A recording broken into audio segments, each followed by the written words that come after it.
đây là ngõ kia lợi dương ban mọi can nông một đón ngày nay dương nâng thua ca phát đất vô rụt thọt khá để bọn cho mỗi nâng ca lụa nông một đón chầm mơ là ngõ kia tha ta hụt hiệp để nhung bật lật bàn nắng cứ việc sọt sạt được có con phiệp bẹp na để chân dầm tam đàn ngõ kia không biết ô mọi gì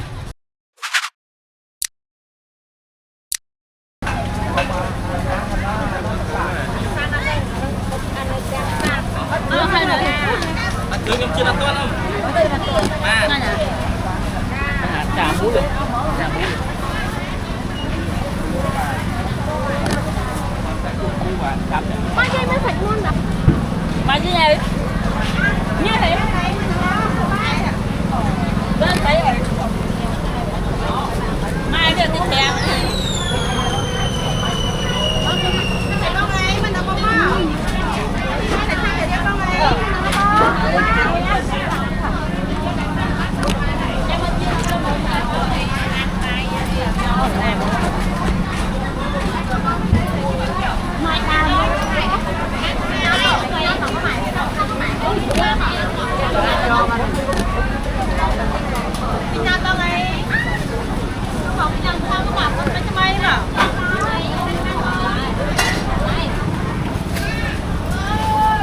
tập lại vô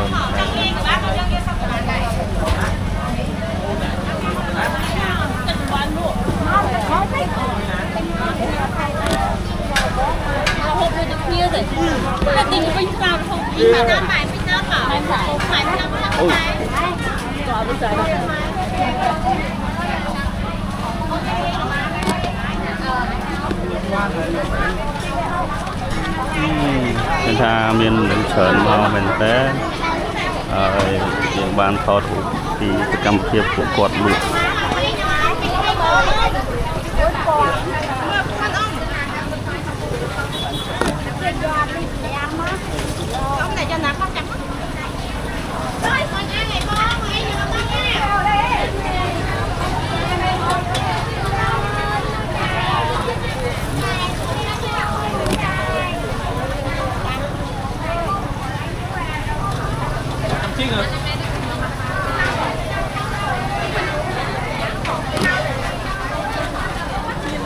phải thật đất vô thiệp bàn mà cái nó đây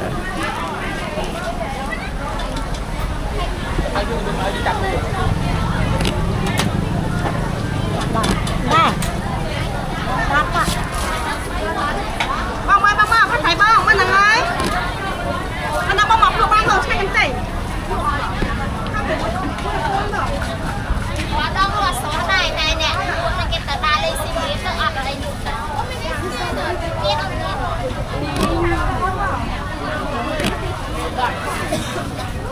Miền ăn cay cho nó đã. Ôi, không ăn cái nó ở đây.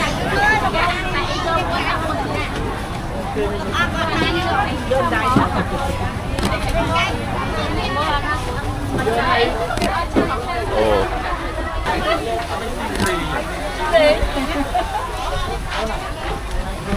Ôn tiền lời muốn để tôi hơi muộn ý trong nhà pin dịch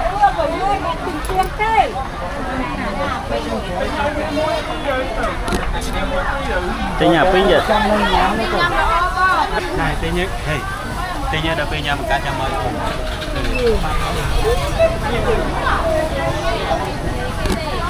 dương vợ đi lui thử anh từ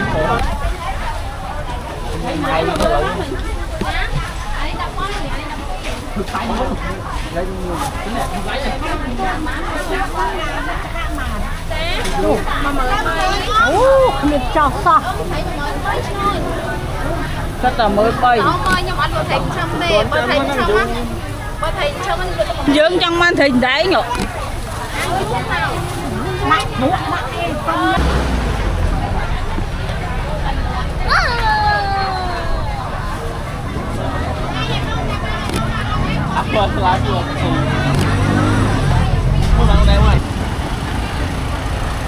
dùng khơi khoang muối khơi con xây mình coi nhầm hay nơi lửa tóc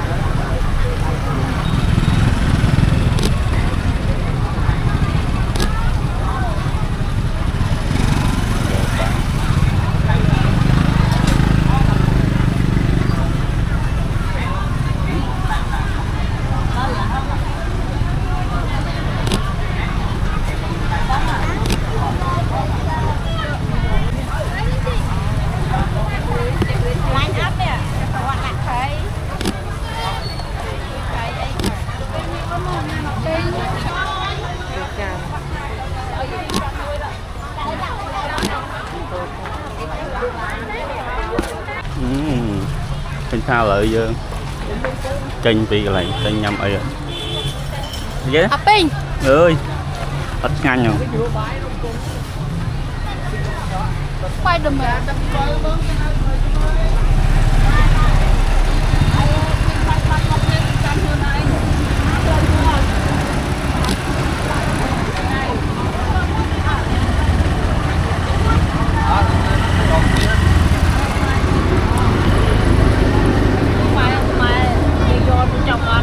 mua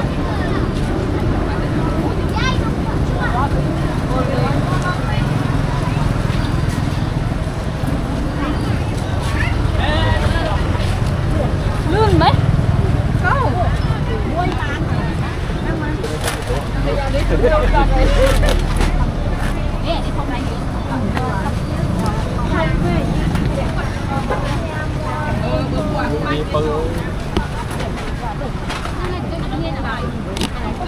bà nhà mình tàu ơi ở miền Trung này toàn là bánh tật của ấy bên đây thôi ra bên đây thôi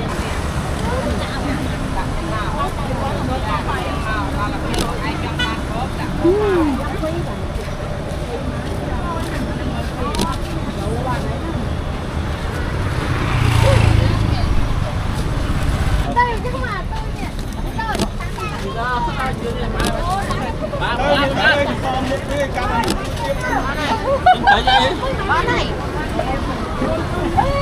Con bọc kìa.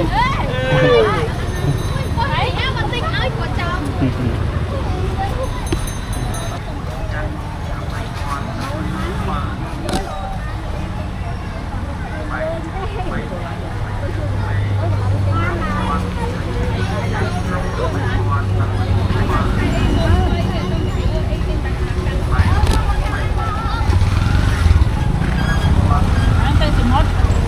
Mình đã rụt bên sân xã tê pro rồi nhẹ rồi nhảy về ở lời nhung khinh phong đi muối mình trong thoát phong đi vô phú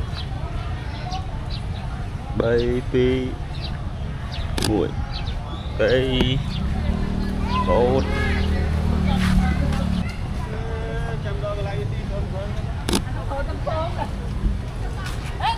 Cô Lan đấy.